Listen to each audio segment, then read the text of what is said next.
بسم اللہ الرحمن الرحیم. دعا مانگنے کا طریقہ آنا چاہیے. وہ محنت کر لی، سب ہو گیا، اب آگے کام نہیں ہو رہا، کیا کریں؟ وہ دعا کریں. لیکن دعا کیسے کریں؟ آغا پناہیان کہتے ہیں کہ ہم لوگ دعائیں کیسے کرتے ہیں؟ ہم ایسے کرتے ہیں، پروردگار تو نے گھر نہیں دیا، پروردگار گاڑی نہیں دی، پروردگار یہ نہیں ہے، وہ نہیں ہے. کہہ رہے ہیں یہ کیا طریقہ ہے مانگنے کا؟ یہ بے ادبی ہے اس کی ذات اقدس کی بارگاہ میں.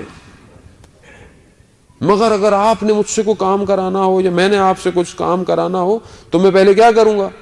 میں کہوں گا بڑا آپ کا شکریہ، آپ نے گھر پہ بلایا، پچھلی دفعہ جب آیا تھا آپ نے کھانا کھلایا، بہت شکریہ. پھر شکریہ کے بعد میں بولوں گا کہ ابھی مجھے آپ سے کیا کام ہے.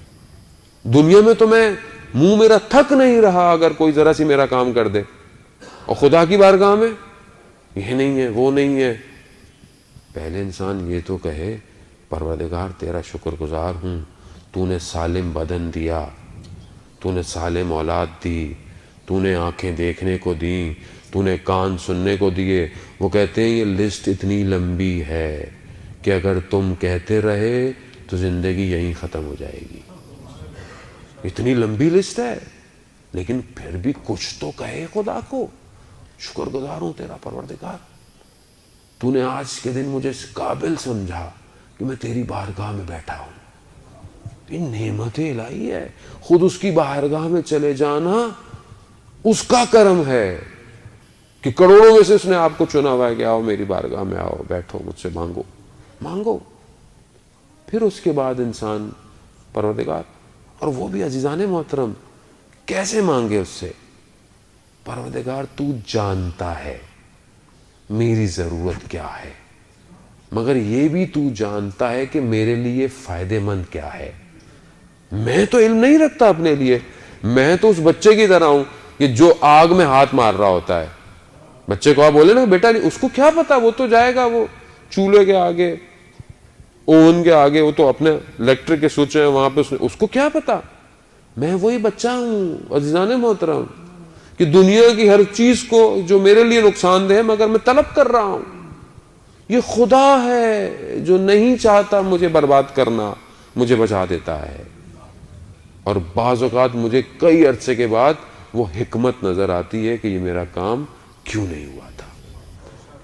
یہ اس کا لطف ہے عزیزان محترم. پروردگار قرآن میں کہہ رہا ہے ادعونی استجب لکم، تم مانگو مجھ سے میں تمہیں عنایت کروں گا. مانگو، خود کہہ رہا ہے مانگو، تو کیوں نہیں مانگے مجھ سے؟ علامہ طباطبائی اسی آیت کی ذیل میں جب تفصیل المیدان میں بیان کرتے ہیں، کہتے ہیں روز قیامت میں انسان کو بہت سارے ریوارڈ ملیں گے، اجر ملیں گے. تو انسان پریشان ہو جائے گا کہ یہ کہاں سے آ گیا، یہ تو میں نے عمل نہیں کیا تھا. تو کہا یہ وہ دعائیں ہیں جو تم نے مانگی تھیں مگر پوری نہیں ہوئی، اس کے بدلے میں خدا نے اجر دیا ہے. اللہ اکبر، یا رسول اللہ، یا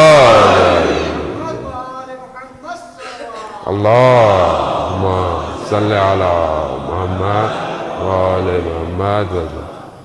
وہاں وہ شخص کھڑا ہوا کیا کہے گا کہ کاش میری دنیا میں کوئی بھی دعا قبول نہ ہوئی ہوتی. عزیزان محترم، ہم سمجھنے کی کوشش کریں، ہم اپنے اور اس کے رابطے کو محکم کریں.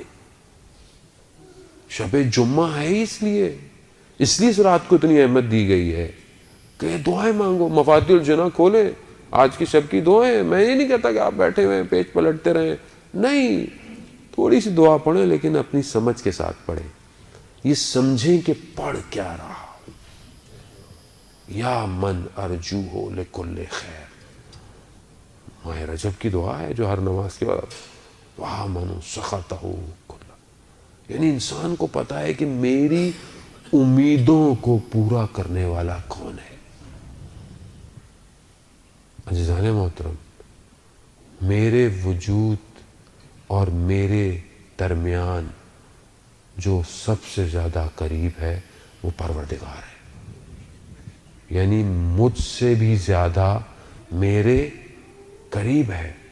تحمل کیجئے گا اس جملے کو، یعنی مجھ سے زیادہ میرے قریب ہے. قرآن میں ہے کہ میں شیرک سے بھی زیادہ تمہارے قریب ہوں. قریب ہے.